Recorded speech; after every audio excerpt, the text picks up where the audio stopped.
The people, tayo mga taong bayan, tayo, you are fired, Mr. President, Mr. Marcos, you are fired. You can understand? Muli, sa ating mga kapulisan, sa ating mga sundaloan, ang ating chief of staff,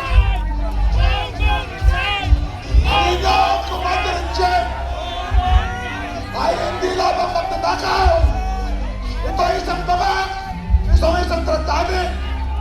Kaya dapat siya ay ating tanggalin, palisin, at ikulong ng kababayan. Congressman Mike.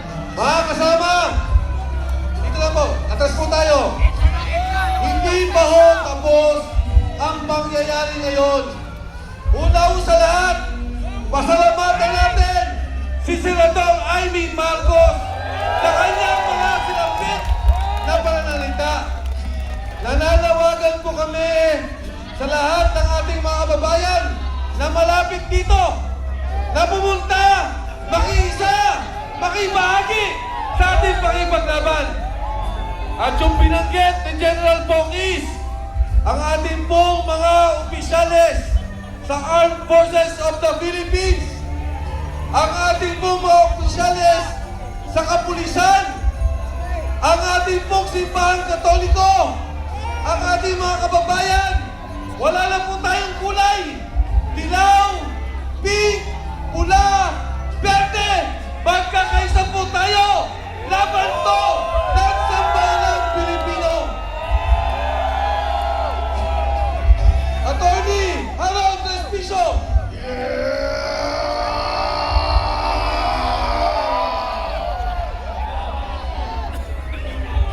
Ang Ilocano dito ay kahit ko kayo mangeg! Meron ba mga Ilocano dito? Meron ba mga Ilocano dito? Ako si Atty. Harold Respicio! Totoong Ilocano! Kita nyo naman sa aking balat! At yung mga Ilocano dyan, nakikita ko kayo kahit madilim! Ngumiti nga kayo! Yan! Ang sabi nila, meron daw solid north! Ako na mismo ang nagsasabi sa inyo, ang solid north, narito na sa EDSA!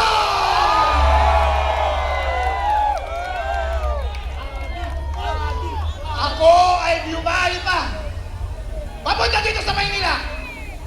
At kung gusto kong sabihin sa inyo, ang gaganda at ang gwapo nyo pala. Ang puputi nyo pala. Pero iisa lang ang ating damdamin. Nascam tayong lahat. Nascam ba tayo? BBM, noong una ikaw ay nangangampanya. Lag ka namin. Dahil sa wakas, ibabalik mo ang dignidad ng mga Ilocano. Ilang dekada kami ay nahihiya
Hindi yan ang sinuportahan namin!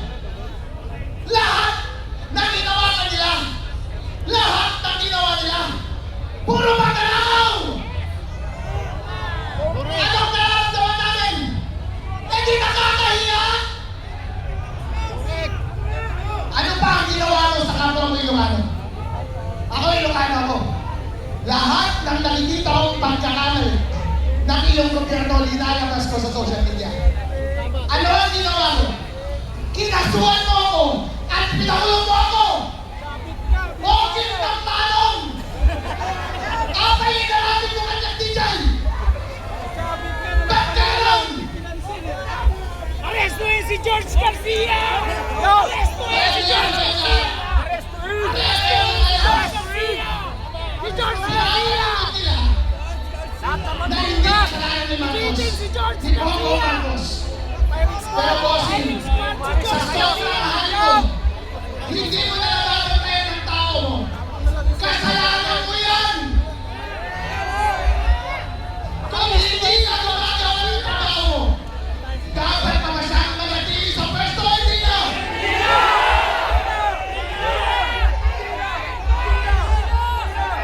Sa lahat ng mga Pilipinong may dignidad, lahat ng mga pinakamatatapang ay narito na. Kahit na sino Pilipino na nakikita na binabawi na sila ng kanilang liderato, ng kanilang presidente, hindi na sila nilarespeto. Kahit pareho pa kayo ng salita, kahit pareho pa kayo ng fighting. Pero, kung ikaw ay garapalang pula, ayaw ka na namin!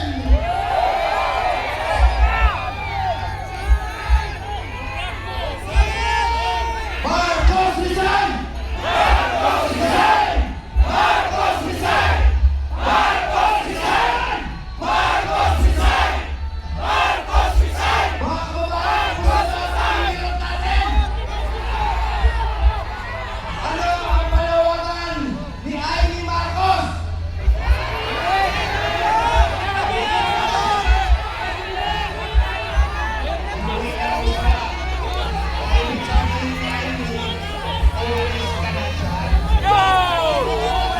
Sinabi ko sa inyo, ang national problem ng bansang ito ay si Lisa Marcos. Yes! Diba, sinabi ni Amy, pagkasalan mo na yan, akala niya magbago.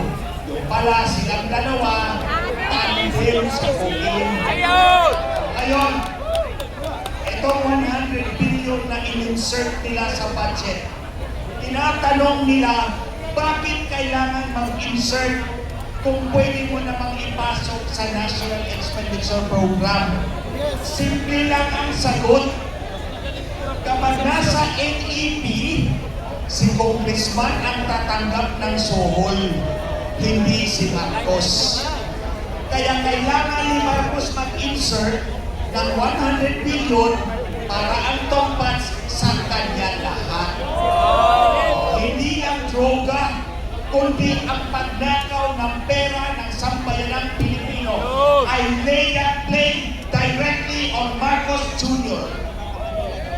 Tandaan nyo, ang Fort Bonifacio hindi binabaha kahit anong bagyo. Pero bakit yung komunidad natin ulan lang, baha na at hindi nasusolve ang problema dahil ninanakaw nila, and nobody exemplifies it more than this president. Ito, basta Marcos magnanakaw, alam na natin yan. Ngayon, ito, General Browner. At si Brownie! Si Brownie! Si Brownie! Si Brownie! PNP. Oh, kayo. O, Natalis, General Natalis. Alam nyo na drug addict yung Pangulo. Arrestuin niyo na! Susunod pa ba kayo sa kanya? Hindi na! Kami, hindi kami susunod. Lalaban kami. Dahil we are identified people. Kahit pa naghihirap kami, naluluyon kami sa baha. Alam namin lumaban at ayaw namin ang bangat ng Pangulo. Marcos!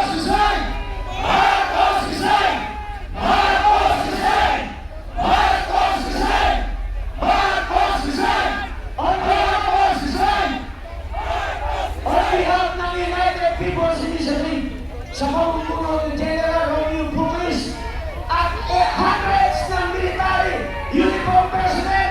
Maraming salamat. Ang panalo ng bayan ay dahil sa inyong lahat. At yung mga kababayan natin nasa Luneta, maraming salamat po sa inyong lahat.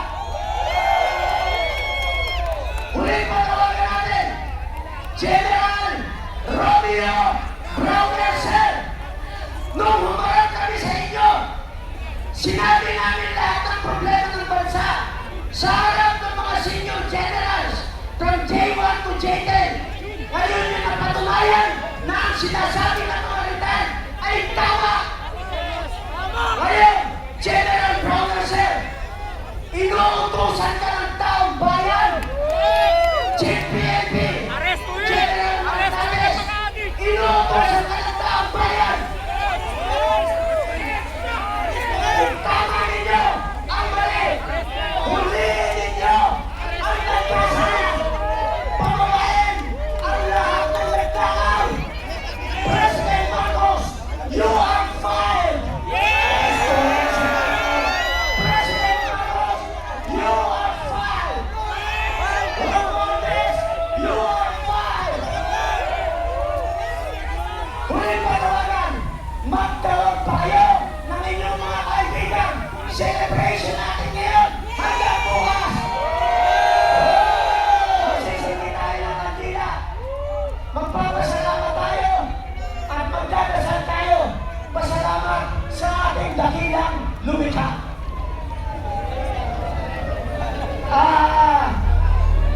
Miss Astra, please. Habang tayo po ay nagsisindi ng kandila, tandaan po natin na ito ay simbolo ng ating panalangin, ng ating pakikiisa. Pagkakaisa natin ito, ako po luluhod ngayon. Ako po ay luluhod sa ating dakilang Panginoon una sa lahat. Pero pangalawa, lumuluhod din po ako sa mga mayayaman, sa mga edukado, sa mga businessman, sa mga bulag pa rin hanggang ngayon. Nakita niyo naman po, nag-withdraw na ng support, pati sariling kapatid. Ngayon, tayo ba ay hindi pa rin sisigaw ng Marcos resign? Marcos resign! Marcos resign! Hindi po nila sabihin, hindi nila pwede sabihin na ito ay inciting to sedition. Napakatagal ko pong inaral yan. Walang sedition dito. Tayo po ay nakikiusap hanggang tayo ay mapayapa pa. Marcos, please, resign!